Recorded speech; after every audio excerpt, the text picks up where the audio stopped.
नमस्कार,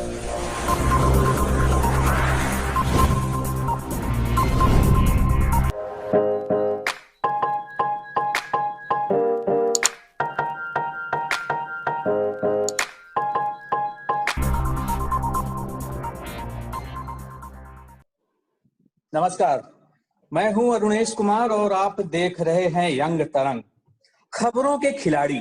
आज इस कार्यक्रम में बात होगी एक ऐसी खबर की जो पिछले 2-3 महीनों से लगातार चैनलों पर छाई हुई है। इसी बीच कोरोना के बढ़ते आंकड़े, 32 लाख से ज्यादा आंकड़े हो गए हैं। कल ही 75,000 से ज्यादा केस एक दिन में आए हैं। ये खबर आई। चीन से युद्ध जैसे हालात बन गए हैं, ये भी खबर आई। और 25 लाख से ज्यादा स्टूडेंट्स को आईआईटी, जेई, नीट और डीयू के एंट्रेंस एग्जाम देना है, इस पर भी विवाद हो रहा है। तो ये सारी बड़ी खबरें साइडलाइन हो गई और सिर्फ एक खबर छाई रही। और जिस तरह से सुशांत केस की कवरेज लगातार हो रही है पिछले 3 महीनों से, ऐसे में पैक जर्नलिज्म की याद आती है जिसे टिमोथी टी क्रूज ने डिफाइन किया था।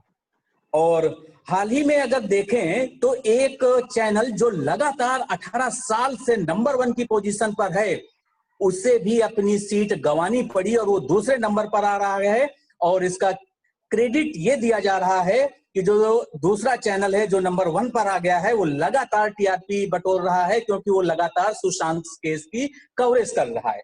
ऐसे में बड़ा सवाल ये उठता है कि क्या खबरों के साथ खिलवाड़ होना चाहिए या नहीं। और वहीं पर कल एक चैनल ने एक्सक्लूसिव 1.5 घंटे से भी ज्यादा इंटरव्यू मुख्य आरोपी रिया का किया है।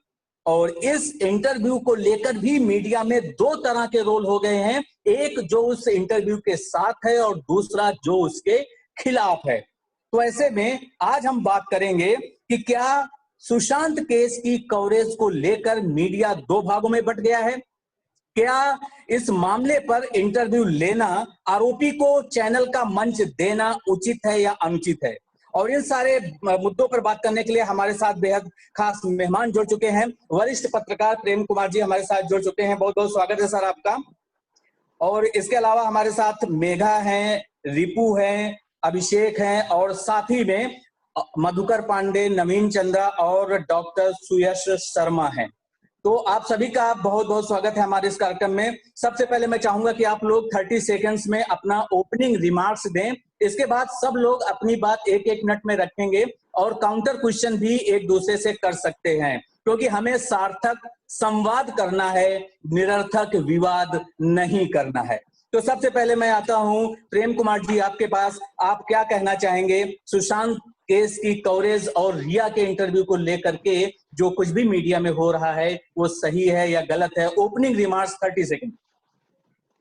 20 सेकंड्स में अगर बोला जाए तो अरुणेश जी, सुशांत केस की मौत के बारे में लोगों का इंटरेस्ट जो है पब्लिक में, उस इंटरेस्ट को एनकैश कर रहा है मीडिया। उसके स्टारडम को, उसके इर्द गिर्द चाहे विरोध करने वाले हो या समर्थन करने वाले हो, उन सबका स्टारडम जो है उसको मीडिया टीआरपी में कन्वर्ट कर रहा है। तो वो एक पहलू है। चूंकि मीडिया, देश की तमाम मीडिया, एक ही नहीं बाकी मीडिया भी इसी पर फोकस है, इस वजह से ये बाकी दूसरे अहम मुद्दे जिसका आपने जिक्र किया वो अंडर प्ले हो रहा है और सुशांत सुशांत सुशांत ये स्क्रीन पर बना हुआ है।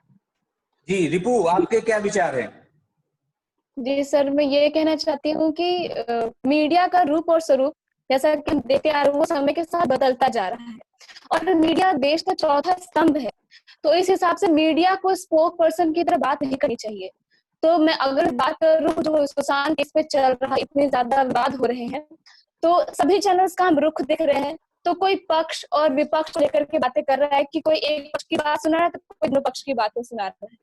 हाल ही में जो इंटरव्यू हुआ है, जिस चैनल ने इंटरव्यू दिया है, उसका मैंने इंटरव्यू देखा तो वो एक एज अ जर्नलिस्ट वो ये इंटरव्यू नहीं ले रहे थे। ऐसा लग रहा था जैसे कि वो उसके स्पोक पर्सन है, जो वो नहीं भी बोलना चाहता वो बोल रहे थे, ऐसा लगता है उसके फेवर में बोल रहे थे। तो ये सारी चीजें बताया कि आज जो मीडिया का कंडीशन है वो ये बता रहा है कि आप एक जर्नलिस्ट की तरह बात नहीं कर रहे बल्कि किसी पार्टी के प्रवक्ता की तरह बात कर रहे हैं। बिल्कुल, रियल एक बड़ा मुद्दा कंडीशन आपने उठाया है रिपु, हम इस पर आएंगे। उससे पहले हम बात करते हैं मेघा। मेघा, आपके ओपनिंग रिमार्क्स क्या है 30 सेकंड्स में? लगता है मेघा तक हमारी आवाज नहीं पहुंच रही है। हम बात करते हैं अभिषेक से। अभिषेक, आपके ओपनिंग रिमार्क्स क्या हैं? जी मैं सीधे कल के मुद्दे पे आना चाहूंगा, जो इंटरव्यू की बात है। जो रिया चक्रवर्ती कल मीडिया के सामने कथाकथित तौर पे आकर टेलीविजन पे उन्होंने अपने बयान रखे, अपनी बातों को रखा, वो रिया चक्रवर्ती को अपना बयान उस समय क्यों नहीं याद आया जब ईडी उनसे लगातार पूछताछ कर रही थी? मैं ये पूछना चाहता हूँ, अगर ईडी के सामने उन्हें जवाब देना पड़ रहा था तो उन्हें वो सारी बातें याद नहीं थी जो कल उन्होंने अपने विदेश दौरे से लेकर हर एक बात, सुशांत से लेकर अपने पूरी निजी लाइफ तक की बात को जिन्होंने शेयर किया, वो ईडी के सामने उनकी बातें, उनके जवाब कहाँ थे? जी बिल्कुल, हालांकि उन्होंने साफ तौर पर इंटरव्यू में ये बात कही है कि उन्होंने ईडी का, मुंबई पुलिस का, सबका जो है सहयोग किया है और आने वाले समय में वो सीबीआई के साथ भी सहयोग करेंगी और आज सीबीआई के साथ हो ही रही है। हम इस मुद्दे पर आएंगे। नवीन चंद्रा से जान लेते हैं कि नवीन, आपको क्या लगता है कि रिया का इंटरव्यू करना सिर्फ टीआरपी का खेल है या दरअसल सच में से उसको एक मंच प्रोवाइड करके उन्होंने गलत किया? क्योंकि सवाल यह है कि रिया के घर के आसपास बहुत सारे रिपोर्टर्स अलग अलग चैनलों के लगे हुए थे ताकि उनकी एक बाइट मिल जाए, उनका एक वर्जन सामने आ जाए। और किसी भी स्टोरी में 2 वर्जन होते हैं, अगर दूसरे वर्जन को आप निग्लेक्ट करते हैं, उसका ओपिनियन नहीं रखते हैं, तो क्या ये पत्रकारिता की दृष्टि से सही है? ओपनिंग रिमार्क्स 30 सेकंड में नवीन चंद्रा। एक्चुअली ये सवाल जो आपने पूछा, इसका आंसर बहुत विस्तार में देना चाहता हूँ, बट चूंकि समय बिल्कुल विस्तार से हम आएंगे, डिबेट के अगले हिस्से में विस्तार से आएंगे। जो सवाल आपने जो पहले के हमारे पैनलिस्ट थे उनसे पूछा, मुझे एक लाइन कहनी है। कुछ तो लोग कहेंगे, लोगों का काम है कहना। मीडिया कवर करे तो परेशानी, ना करे तो परेशानी। आप ध्यान दीजिए, जब कोरोना की लगातार कवरेज हो रही थी तो पेट्रोल डीजल बहुत ऊपर पहुंच गया था। डीजल जो है पेट्रोल की प्राइस के बाहर पहुंचे तो लोग कह रहे थे कि पेट्रोल डीजल के दाम को कवर नहीं कर रहे हैं, बट कोरोना के पीछे लगे हैं। फिर चाइना आया तो यही लोगों ने कहा जी चाइना इतना हो गया, लगता है मीडिया को ही आप बॉर्डर पे भेज दो। तो उस टाइम इनको समस्या थी। अब चूंकि सुशांत को कवर कर रहे हैं और उसके पीछे हालांकि टीआरपी का माइंड गेम है, इससे कोई इनकार नहीं है, लेकिन उसमें भी परेशानी है। तो वही है कि कुछ तो लोग कहेंगे, लोगों का काम है कहना। मीडिया बिल्कुल, लेकिन मीडिया की बहुत बड़ी जिम्मेदारी बनती है कि वो खबरों को खबरों की तरह देखे, ना कि उससे खिलवाड़ करे। सुयस, आपके विचार जानना चाहेंगे, आपके ओपनिंग रिमार्क्स क्या हैं? अरुणेश जी, अगर आप ओपनिंग रिमार्क्स के बारे में बात करेंगे तो मैं यही कहना चाहूंगी कि कल उन्होंने जो इंटरव्यू लिया, क्योंकि हमारे देश में ये सबका अधिकार है कि उन्हें अपना पक्ष रखना चाहिए, लेकिन वहीं पर अगर हम बात ये करते हैं कि एज एन एंकर उन्हें जो काउंटर क्वेश्चंस करने चाहिए, क्योंकि मीडिया अपने पर्सनल, मैं हूँ, आप हो, हम जब कैमरे के आगे बैठते हैं, किसी से सवाल पूछते हैं तो हमारी पर्सनल सोच नहीं होती, वो जनता के सवाल होते हैं। मीडिया एक प्रतिनिधि का काम करती है, तो जो जनता के सवाल थे उन्हें वो पूछने चाहिए थे। लेकिन कल इंटरव्यू में ये साफ दिखाई दे रहा था कि वहां जनता के सवाल नहीं, जो रिया आंसर्स देना चाह रही थी, सिर्फ उनके क्वेश्चंस वो पूछ रहे थे। उनका एक भी एज एन एंकर एक भी काउंटर क्वेश्चंस नहीं था।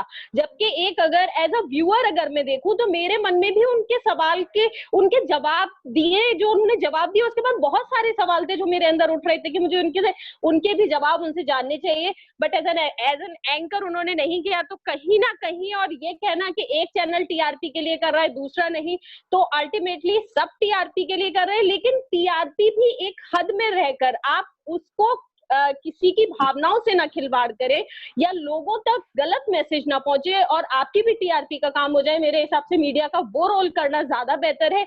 आंख बंद करके ना किसी के पक्ष में खड़े रहिए और ना ही आंख बंद करके किसी के विपक्ष में खड़े रहिए। बिल्कुल सुरेश, मैं आपके पास वापस आऊंगा क्योंकि आपने एक बड़ा मुद्दा उठाया है कि जो इंटरव्यू था वो एक तरीके से स्क्रिप्टेड इंटरव्यू था। एक प्रेमिका का बहुत अच्छा इंटरव्यू था, लेकिन एक आरोपी का उतना अच्छा इंटरव्यू नहीं था। क्योंकि उन्होंने कोई भी काउंटर क्वेश्चन नहीं किया। जी बिल्कुल, तो ये एक मुद्दा है। और अब मैं ओपनिंग रिमार्क्स ले लेता हूँ। मधुकर हमारे साथ जुड़े हुए हैं और मधुकर के पास फिर मैं आऊंगा मेघा के पास। तो मधुकर, आप अपनी बात रखिए 30 सेकंड में।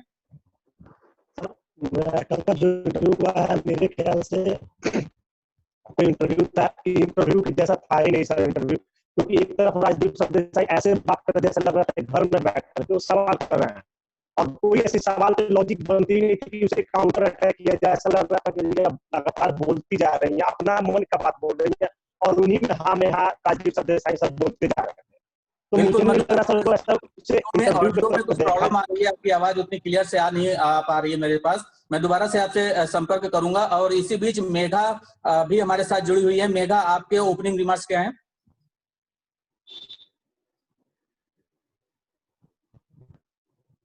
मेघा, क्या आप हमें सुन पा रही हैं? लगता है मेघा से हमारा संपर्क टूट गया। अब हम डिबेट को आगे बढ़ाते हैं, डिबेट के अगले हिस्से में पहुंचते हैं। और यहाँ पर प्रेम कुमार जी, आपसे ये जानना चाहेंगे कि इंटरव्यू को लेकर के सवाल उठ रहे हैं कि उन्होंने काउंटर क्वेश्चन नहीं किया, लेकिन अगर आप 1.5 घंटे के उस पूरे इंटरव्यू को ध्यान से देखेंगे तो आपको पता होगा कि उन्होंने आक्रामक तेवर नहीं अपनाए, ये बात सच है। लेकिन चाहे वो उनके पर्सनल रिलेशनशिप का मामला हो, या फिर वो किस तरह से ड्रग्स के रैकेट में इन्वॉल्व थी या नहीं थी, नेपोटिज्म का मामला है, तो कुल मिला के लगभग हर एक बड़े मुद्दे को उन्होंने अपने इंटरव्यू में उठाया है।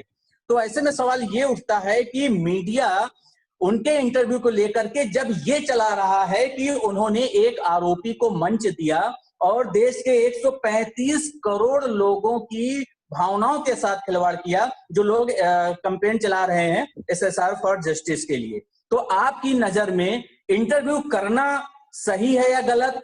इस तरह से सवाल पूछना सही है या गलत? और आक्रामक तेवरों का अभाव होना, ये इस पर आप क्या कहना चाहेंगे? और वहीं पे दूसरा जो सुयश ने सवाल उठाया था, रिपु ने सवाल उठाया था कि दरअसल ये एक प्रवक्ता की तरह बात कर रहे थे, काउंटर क्वेश्चन नहीं कर रहे थे, इसके बारे में आपका क्या कहना है?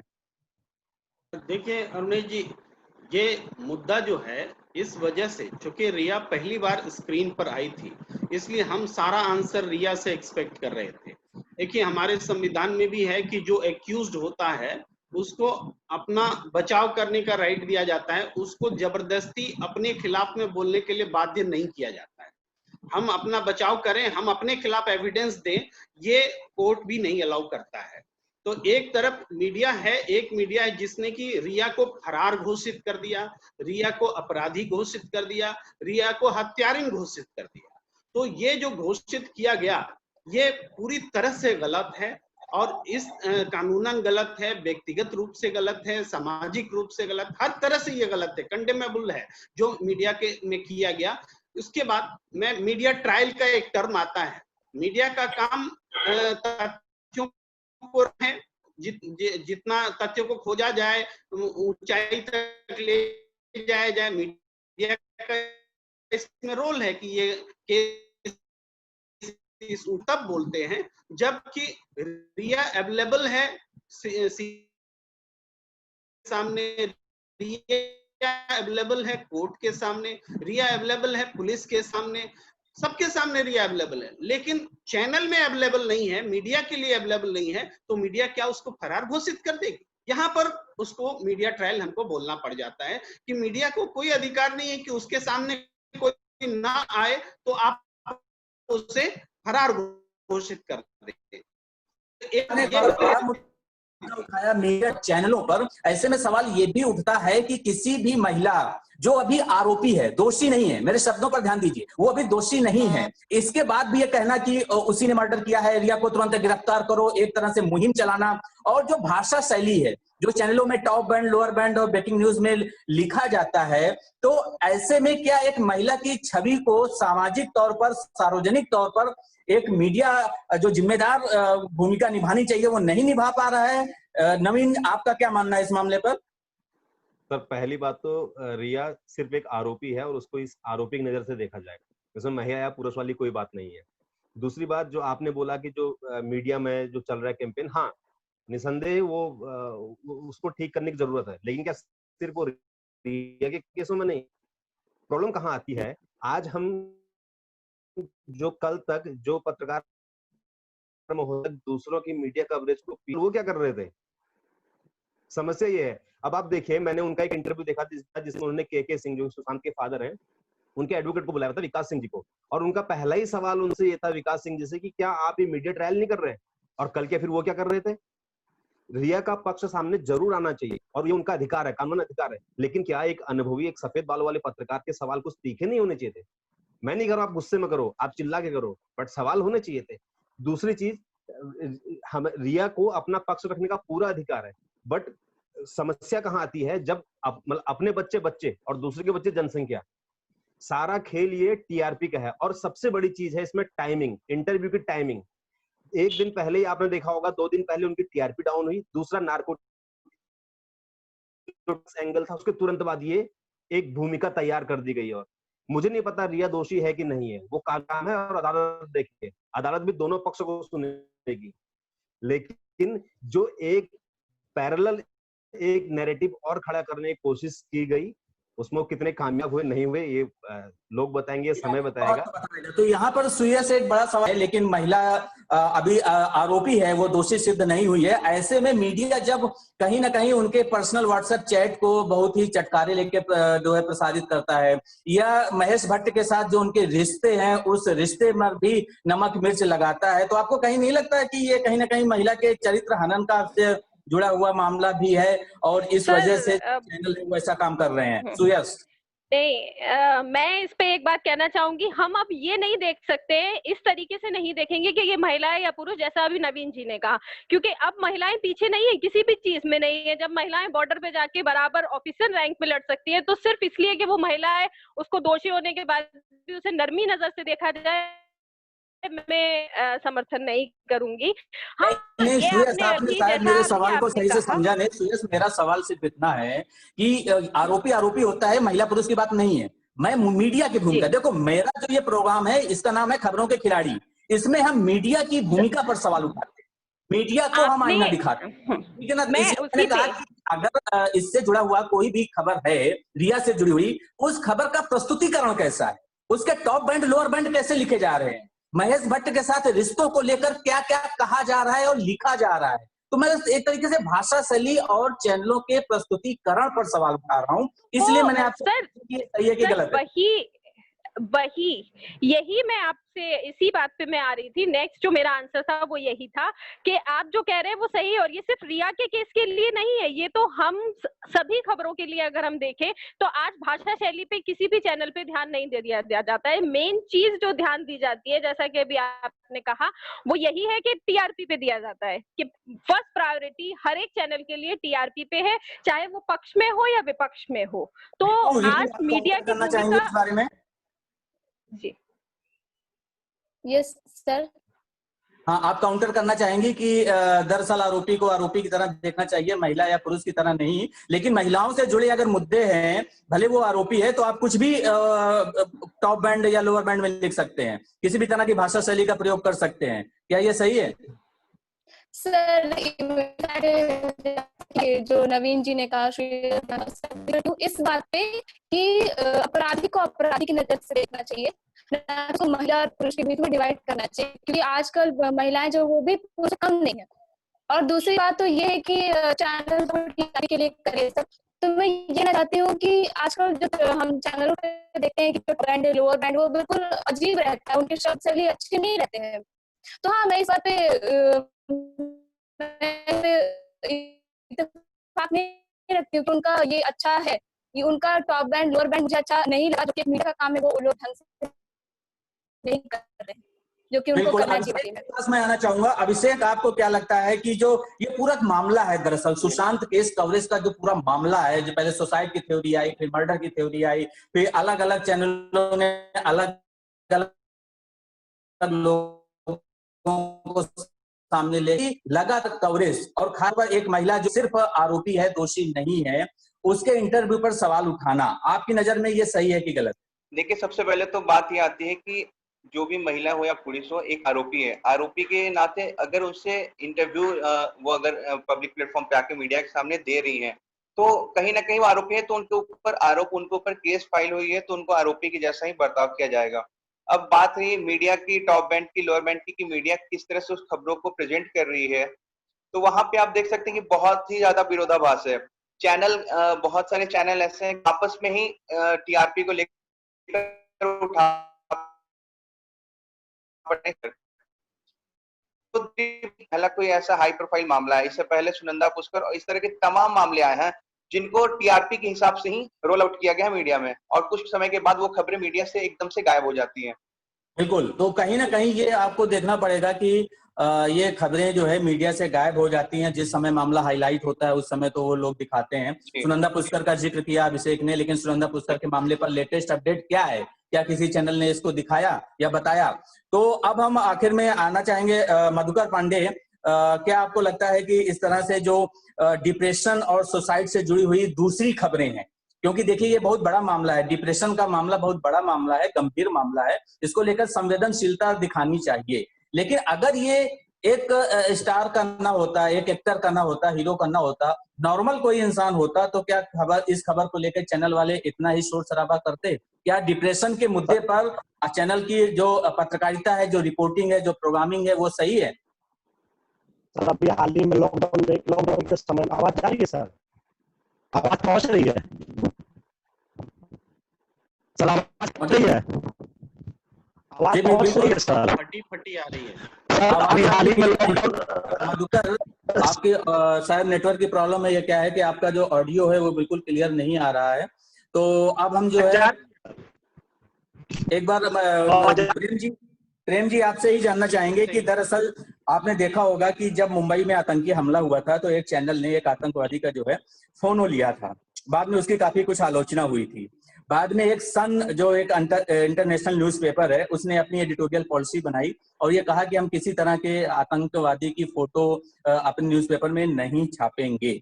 तो यहाँ पे एक बड़ा सवाल ये उठता है कि क्या आरोपी का या इस तरह के लोगों का जो क्राइम से जुड़े हुए लोग हैं उसकी कवरेज को ध्यान में रखते हुए मीडिया को क्या क्या गाइडलाइंस अपने आप में बनानी चाहिए और उसका पालन करना चाहिए? प्रेम जी।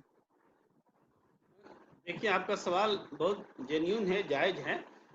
मगर हम देश के भीतर जो सिंपल जो क्राइम्स होते हैं उसमें और जो देश के खिलाफ क्राइम होते हैं जिसमें आतंकवाद जैसे शब्द आता है वैसे वो एक्टिविटीज आती है, उसमें फर्क करके देखते हैं। अब देखिए, हम तो विकास दुबे को भी टेलीविजन चैनल में जगह दे रहे थे, उसकी भी बात ले रहे थे, बाइट ले रहे थे, ये चल रहा था। ये आम क्रिमिनल्स और आतंकवादियों में फर्क होता है, अंडर ट्रायल में और जो साबित हो गया है उसमें भी फर्क होता है। तो ये फर्क है और उस हिसाब से देखा जाए तो मुंबई की घटना से हम इस घटना की तुलना नहीं करेंगे कि रिया चक्रवर्ती का इंटरव्यू लिया जा रहा है। रिया चक्रवर्ती भी अंडर ट्रायल हैं, वो पूछताछ चल रही है, सीबीआई दूसरे तमाम एजेंसियां कर रही हैं, वो उनको दोषी अभी नहीं ठहराया जा सकता है।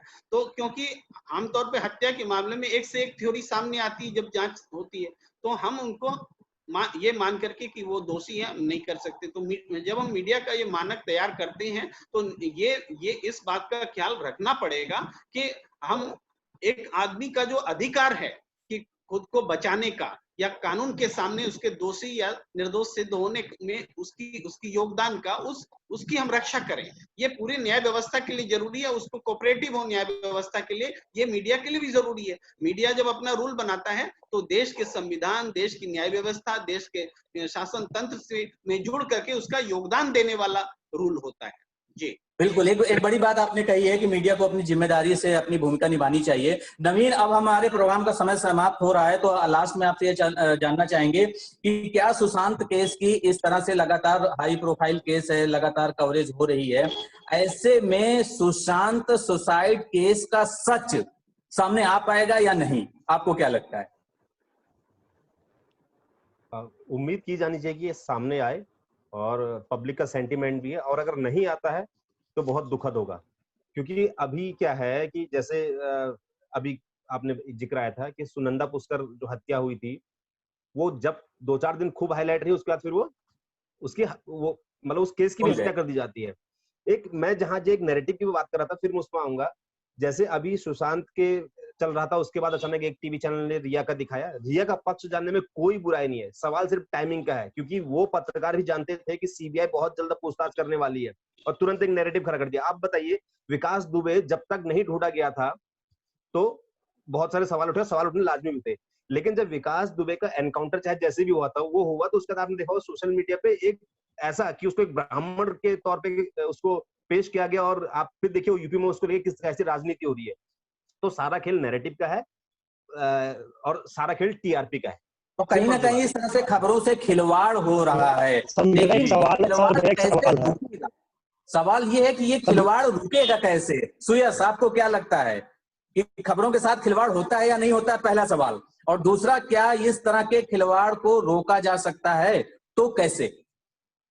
सर, इस तरीके के खिलवाड़ को आपके पहले दूसरे सवाल का पहले जवाब दूंगी कि इस तरीके के खिलवाड़ को क्या रोका जा सकता है। ऐसा कोई काम नहीं है जिसको कि हम ये कहें कि ये नहीं किया जा सकता। लेकिन जो अभी आपने कहा ना कि सुशांत केस से या पर्टिकुलर किसी एक हाई प्रोफाइल केस को ही हम उठा लें, क्योंकि ऐसा नहीं है कि सुशांत के केस से पहले बॉलीवुड में कभी इस तरीके के केसेस आए नहीं, लेकिन क्योंकि ये केस बहुत हाई प्रोफाइल हो गया, इतना था नहीं जितना मीडिया में हो गया, और कहीं ना कहीं अब पब्लिक को भी ये पता है और ये लग रहा है कि ये सुसाइड नहीं था, ये मर्डर था या व्हाटएवर इट इज, जो भी वो बाद में निकल के आएगा। और आपने जो कहा उस पे आती हूँ मैं कि हम इसको सुधार सकते हैं या नहीं, तो सर उसको सुधारने का काम नहीं, मुझे मैडम की बात पर आपत्ति है। मुझे मैडम की बात पर आपत्ति है। आप ये कैसे तय कर लेते हो कि ये इतना हाई प्रोफाइल था कि नहीं? ये कैसे तय कर लेते हो? ये आप पत्रकार महोदय की तरह करो। नहीं, आप एक बात, एक मिनट आप मेरी बात सुनिए, मैं आपको बता रही हूँ। आपने जैसे सर ने कहा, मेरी बात कैसे तय कर लेते हो कि ये हाई प्रोफाइल है कि नहीं है?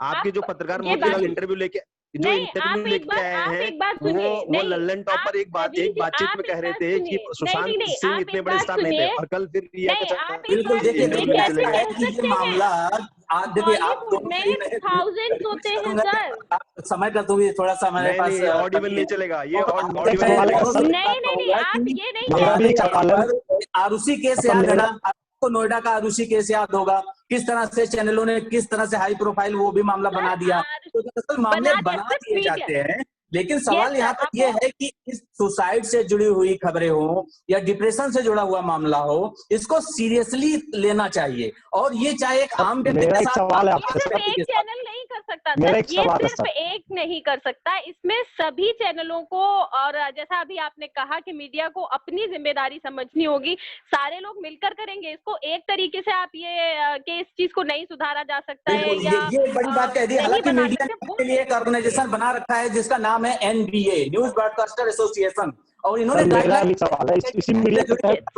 कैसे कवर करना चाहिए, लेकिन चैनल वाले इन गाइडलाइंस का कितना फॉलो करते हैं ये हम और आप अच्छी तरह से जानते हैं। तो खबरों के खिलाड़ी में आज हमने बात की कि किस तरह से खबरों के साथ खिलवाड़ होता है और किस तरह से उस खिलवाड़ को रोका जाता है। जब मामला हाई प्रोफाइल होता है तो उसको ध्यान देते हैं, इसके बाद भूल जाते हैं।